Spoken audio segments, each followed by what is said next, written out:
안녕하세요. 예담교회 중고등부 여러분. 오늘 공과를 들으러 오신 여러분을 환영합니다. 여러분, 오늘 공과는 더 킹스 오브 이스라엘 이 부분을 이어서 하려고 하는데요. 오늘은 언제나 처음처럼 이 부분을 해보려고 합니다.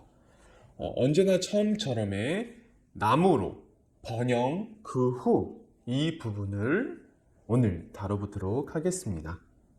여러분, 오늘 문제가 여러 가지가 있는데요. 그 중에서 첫 번째 문제를 보도록 하겠습니다. 첫 번째 문제는 바로 이것입니다. 두 지도를 비교하여 솔로몬 이후의 역사는 어떻게 되었는지 써보세요 입니다. 여러분, 지금 지도가 보이실 건데요. 지금 화면상에 왼쪽에 보이는 사진은 이스라엘 지도를 약간 축소시켜 놓은 사진이고요. 오른쪽의 사진은 왼쪽에 이스라엘 땅을 확대시켜 놓은 부분입니다. 왼쪽의 사진을 보면 아직 이스라엘이라는 한 나라로 이루어졌음을 우리가 알 수 있지요.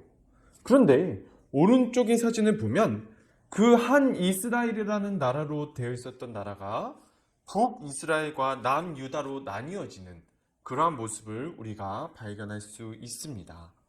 여러분, 이러한 영토의 변화는 솔로몬의 아들 르호보암 시대부터 이루어졌는데요.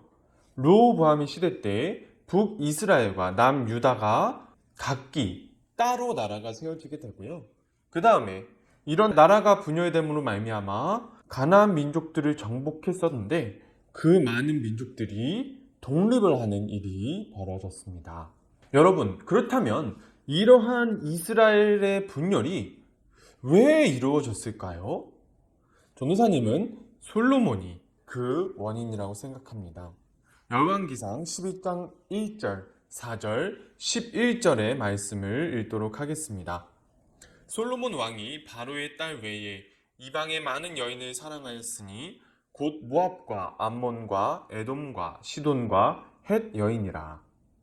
솔로몬의 나이가 많을 때에 그의 여인들이 그의 마음을 돌려 다른 신들을 따르게 하였으므로 왕의 마음이 그의 아버지 다윗의 마음과 같지 아니하여 그의 하나님 여호와 앞에 온전하지 못하였으니 여호와께서 솔로몬에게 말씀하시되 내게 이러한 일이 있었고 또 내가 내 언약과 내가 내게 명령한 법들을 지키지 아니하였으니 내가 반드시 이 나라를 내게서 빼앗아 내 신하에게 주리라.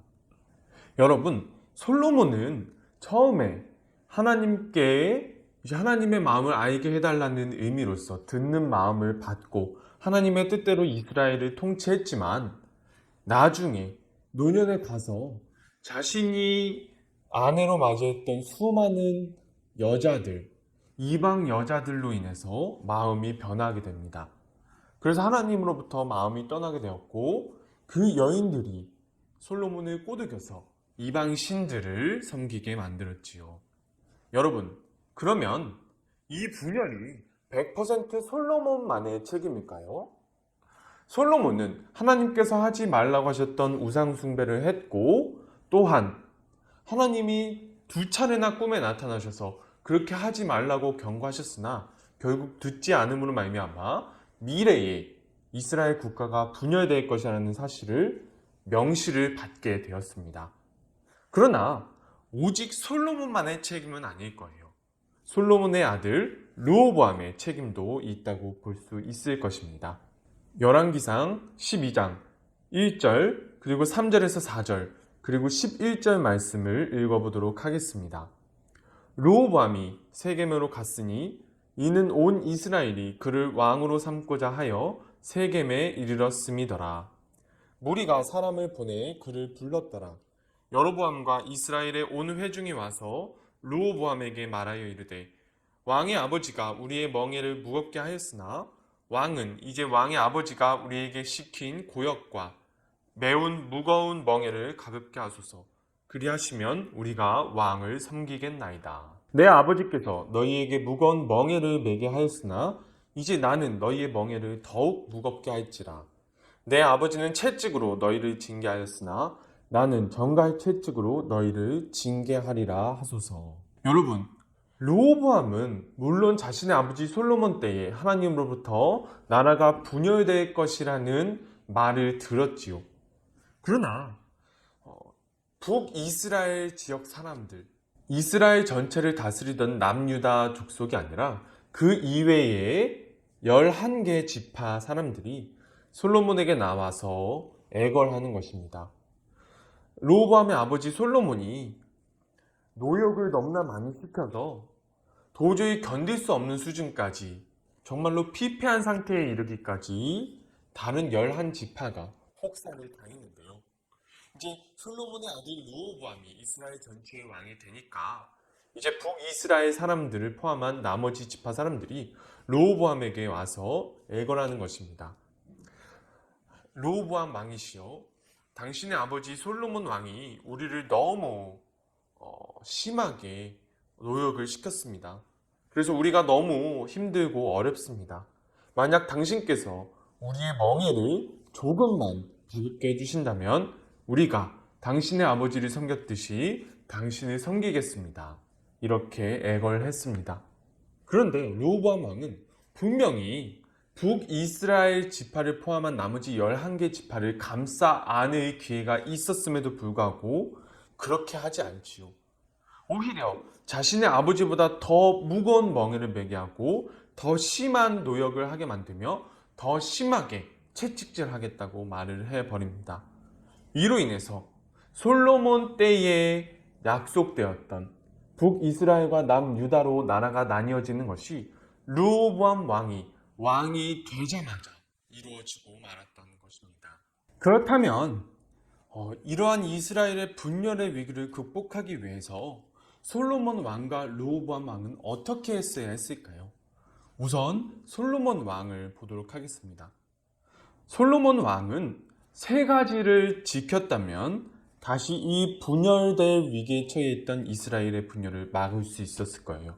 첫 번째는 우상에게 향해 있던 자신의 마음을 돌려서 하나님께로 돌이키는 것이었습니다. 그리고 두 번째는 하나님께서 지키라고 명령하셨으나 지키지 못했던 언약을 다시 지키기 시작하는 것, 그것이 두 번째였습니다. 그리고 마지막으로 세 번째, 이 모든 것들의 원인, 자신들이 너무나 많이 아내로 맞이했던 이방 여인들을 내쫓고 그들이 가져왔던 우상들을 없애고 불태워버리는 것이 바로 이스라엘의 분열의 위기를 극복할 수 있는 방법이었을 거예요.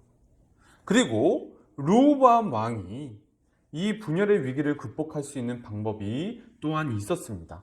그렇다면 그것이 무엇인지도 알아보도록 할게요. 우선 첫 번째는 백성을 섬긴다는 자세를 가지는 것입니다. 북이스라엘 지역, 이 지역을 포함한 나머지 11개 지파의 사람들은 너무나 무거운 노역에 시달리고 있었고 너무나 피폐해진 상태에 있었습니다. 그래서 이 모든 것들이 너무나 심하기 때문에 이 노역을 조금만 풀어달라고 애걸했던 것이지요. 만약 르호보암이 백성을 섬긴다는 자세를 가졌다면 이렇게 하지 않았을 것입니다.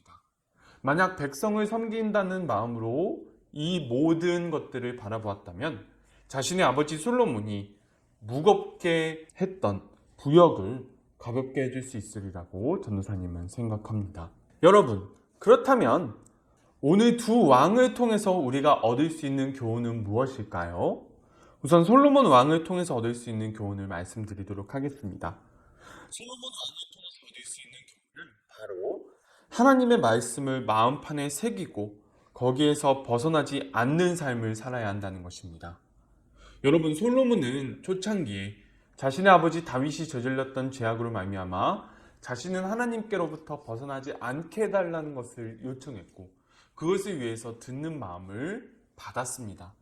그러나 결국 나중에 가서는 하나님의 말씀을 끝까지 마음판에 새기지 못하고 그 마음을 다른 것으로 돌리는 삶을 살고 말았습니다.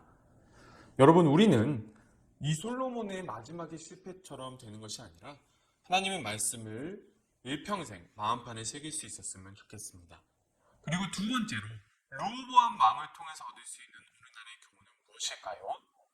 르호보암을 통해서 얻을 수 있는 교훈은 바로 그리스도인의 삶의 정체성에 대해서 정확하게 알아야 한다는 것입니다.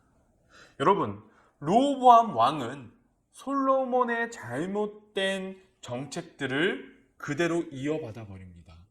만약 르호보암 왕이 자신의 아버지 솔로몬 왕이 잘못하고 있었다는 것을 알았다면, 지금으로 말하면 그리스도인의 삶의 정체성에 대해서 분명히 깨닫고 있었다면, 자신의 아버지 솔로몬이 행했던 나쁜 행동들을 그대로 따라하지 않았을 것입니다. 그러나 이 르호보암 왕마저도 솔로몬 왕, 자신의 아버지 솔로몬 왕이 했던 그 악행들이 아무것도 문제가 되지 않는다고 생각했기 때문에 이러한 결과를 초래한 것입니다. 여러분, 지금까지 내용들을 적어서 전도사님에게 보내주시면 감사하겠습니다. 여러분, 지금까지 공과 들어주셔서 감사하고요. 다음 주에 만나요.